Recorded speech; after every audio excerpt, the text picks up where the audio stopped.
physicality and spirituality belong to different realms of reality that didn't interact.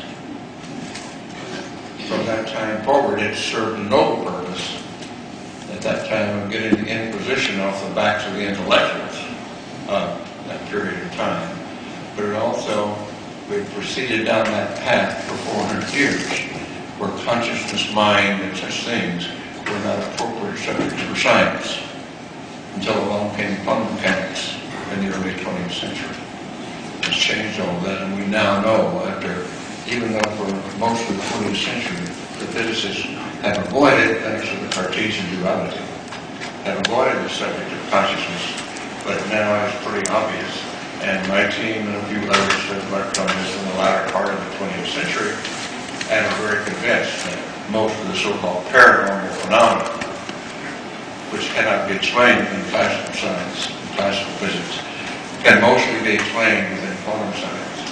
And that's what noetics is all about, that's what my work is mostly all about, is to apply that new understanding of the late 20th century in the quantum world that's helping revise biology, cosmology, and physics to account for many things that we call mysterious, mystical, spiritual ideas from the very deep past. And we still have a long ways to go. We think we're a pretty smart species at this point in time. But frankly, we're just very out of the trees. As I said, the Industrial Revolution didn't really get going in full measure until the middle of the 19th century. And here we are just 150 years later. That seems, for children, I guess, growing up and starting to study history, that sounds like a long time. But many of us in this room are close to 80 or so, and that's pretty much a century, you know? And so 150 years doesn't seem like a lot of time to some of us. Okay, are we back so we can talk? Yes, Dr. Mitchell, my name is Bill, and I have two questions. I hope I'm not aggravated with them. Go ahead. And there's a download of NASA videos that was never intended for public consumption, and it was by a TV manifestation up in Canada, Stubbs. How good about was a NASA download. I thought the one I find most interesting was the mission STS-75, where there was a tether antenna that goes 12 miles long. And you see these things that are not airy disc, that are flying behind the antenna, that are about 3 miles in diameter, that are pulsating. And it's in the invisible range because they said the NASA camera was in the ultraviolet range.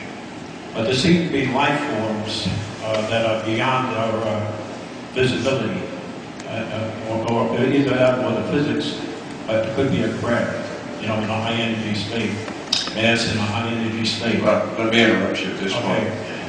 Most of what you're talking about, that's not in my area that I really consider myself expert. However, I tend to think at this point in time, these so-called hidden areas, there's not much doubt that cloaking devices, we are starting to get a little bit of a handle on cloaking devices, but it's apparent that our alien visitors have much more knowledge in that than we do. I personally, at the moment, do not think, when we start thinking about other dimensions, I think the evidence for that is pretty slim. That maybe turn out that that's what it is. But at the moment, I can't speak to that with what you're asking with authority. Okay, I have one more question. Go ahead. In science, we see energy, we know how to manipulate it, all the different conversions, mechanical heat, stuff like that. Yet, what is the essence of energy? What is the essence of energy? Is that your question? That's the question. What is the essence of it? Well, I don't think we know the answer to that any more than the fact that energy seems to be the fundamental stuff. Now, my model of it is that I call it, instead of dualism, which is a Cartesian notion, and dualism in quantum physics, wave-particle duality, and the Cartesian duality, I think of terms in terms of dyads, or two faces of the same thing. So I express it this way. Energy is the fundamental stuff. And the way we think of energy is as waveforms. That's simplistic modeling, but that's the way we do it. But I think in terms of dyads, that is, energy is the basis of matter, a la Einstein. Energy equals mc squared. That is the energy of matter. But if we take the universe that we live in and know about, knowing is pretty fundamental too. And knowing based on information. And information is just basically patterns of energy. So we here have two faces of energy. One is matter. Our existence is dependent upon matter. Our knowing is dependent upon information. And we live in a universe that exists and knows.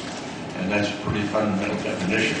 And that's the place I start. Now, there may be more complex and more other ways to look at it that can solve more problems. But at the moment, this dyadic model of existing and knowing based upon matter and the breaking down of matter into its energy component, which is what science does, and information as patterns of energy is a good way to look at it when we're solving a lot of problems, particularly if we can now use the tools of quantum mechanics and relativity. But as many of you are aware, that putting quantum mechanics and relativity together has proven to be a very formidable task, and we haven't been successful with that yet.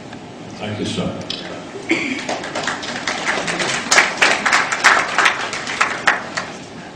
Thank you so much. I'm so honored that you're here today.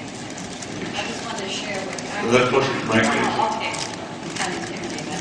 I said I'm quite honored to meet you today and to ask you some questions, of course. I'm from Charlotte, North Carolina. I'm Marie Rink, and my son is a webmaster. We have UFOnow in Coastal Boulder. Anyhow, and what I wanted to ask you is about the moon, of course. And there's always the rumors that they say there's the dark side of the moon, and that there is some kind of entities that are around that area that we don't see. And of course, they say it's a satellite.